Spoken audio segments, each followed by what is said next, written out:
High বন্ধুরা, কেমন আছো? আশা করি সবাই ভালো আছে। আজ সানডে, আজ স্পেশাল মেনু হবে, তার জন্য আপনারাকে দেখাবেন। তো চলুন দেখুন।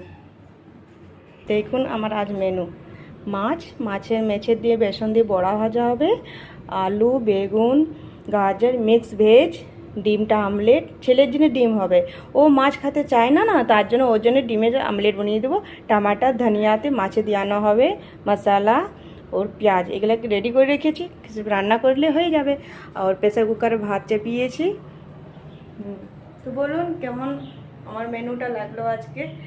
ওর ছেলে ড্রয়িং ক্লাসে গিয়েছে, সপ্তাহে একদিন রবিবারে ক্লাস হয়, তো হাজব্যান্ড নিয়ে গিয়েছে। ওরও আসতে টাইম লাগবে, দুটো লাগবে, তাতে আমার রান্না হয়ে যাবে। তো আমি বসে কী করব, সেলাই করব। বলুন থাকি, বসে থাকলে হবে না, কিছু তো কাজ করতে হয় না, সেই জন্য সেলাই করব। তো আজকে মেনুটা আমার কেমন লাগলো কমেন্ট করে অবশ্যই জানাবেন। ঠিক আছে, বাই।